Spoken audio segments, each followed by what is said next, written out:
Hey Mustangs, in this video we're going to be taking a look at how matter moves through an ecosystem. Now we're going to be taking a look at 3 different cycles of how matter moves through an ecosystem, and this first one is going to be the carbon cycle. So here we're going to be learning about the carbon cycle, and I'm going to have you guys take notes for this on page 99. So these will go on to page 99 in your S&B. Now, in order to understand the way matter moves through an ecosystem, we kind of have to quickly review what we learned in class about how energy moves through an ecosystem. So we learned that energy flows through an ecosystem in one direction. So the main source of energy is going to be the sun. So the sun gives energy to producers, such as grass here. Now remember, all food chains start with a producer because they're the ones that pull the energy in to the food chain. So we have grass that is a producer that traps energy. Say it passes it along to a cow, and then energy gets passed along, let's say, to a human. Okay. So energy flows in one direction. If energy was recycled, we'd have an arrow that went back over here to the sun, but that does not happen. Okay. So energy, we say, flows in one direction through the ecosystem and is converted along the way. Now matter is going to be recycled. So I'm going to use like the little recycling circle arrows. Matter is going to get recycled. Now matter is anything that has mass and takes up space.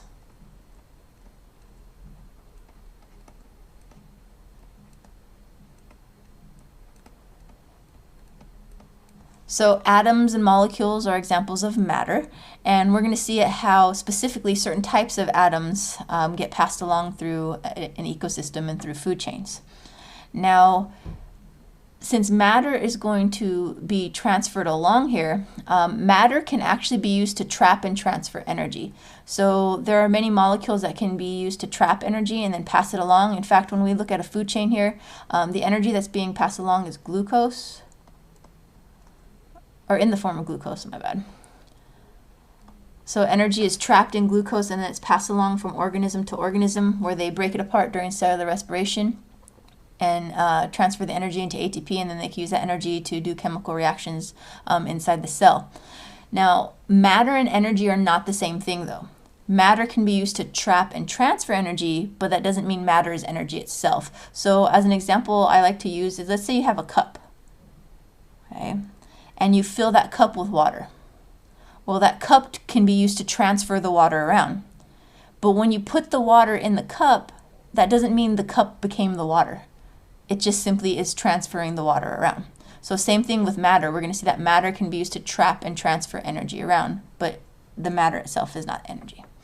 All right, so let's go ahead and take a look at the carbon cycle. Now, the carbon cycle, we're going to start up in the atmosphere.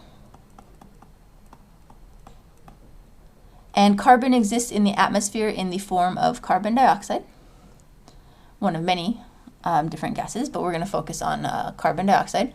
So up in the atmosphere here, I'm going to do this like it's a cloud or something. Carbon dioxide will be pulled out of the atmosphere into living things by producers. So once again, our producers are very, very important here in the carbon cycle. They're the ones that pull carbon dioxide into living things. And the process they use to do that, where they pull carbon dioxide out of the atmosphere, tear it apart, and rearrange it into carbohydrates, such as glucose, is photosynthesis. Okay. So now carbon has been incorporated into living things. The CO2 is torn apart, rearranged into glucose. From here, that carbon could be transferred along to heterotrophs. So let's say this is a deer here. Heterotroph eats the producer or autotroph here, and the carbon is transferred to the heterotroph. From here, when the heterotroph breathes out in the process of respiration, they release carbon dioxide into the atmosphere. Also, during the process of decomposition,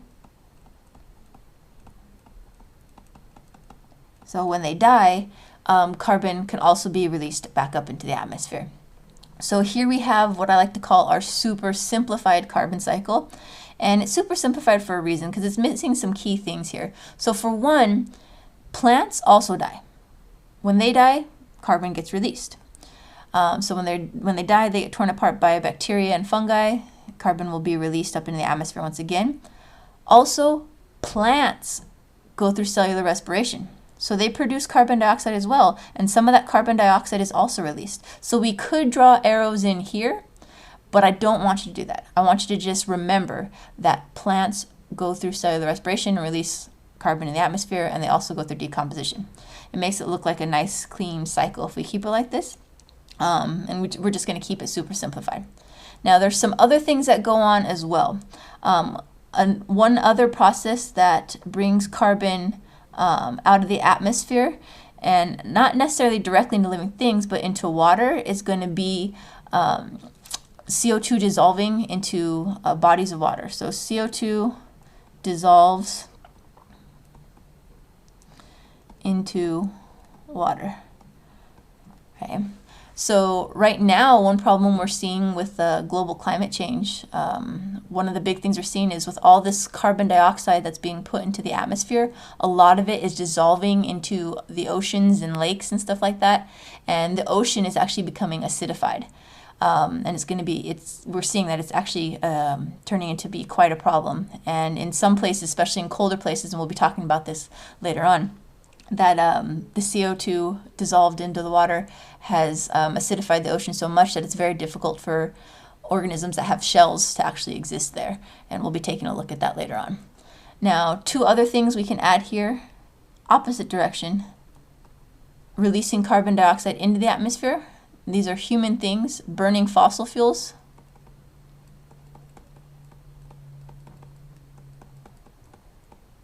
Okay, so burning fossil fuels puts large amounts of carbon dioxide into the atmosphere. And then another one that humans do that put carbon dioxide into the atmosphere is deforestation. So the cutting down and burning and clearing of forests puts large amounts of carbon dioxide into the atmosphere as well. Now, why is carbon dioxide so important? So why is carbon so important? Okay. Well, if you think about it, organic molecules are molecules that are made from carbon.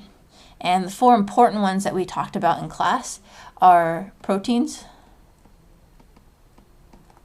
lipids,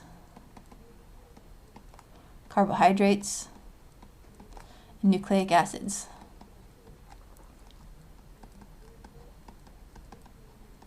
These are all carbon-based molecules. Without carbon, these macromolecules can't be made. So carbon is essential in order for these macromolecules, the ones that actually make life possible, the ones that build structures, the ones that store genetic information. None of these can be built without carbon.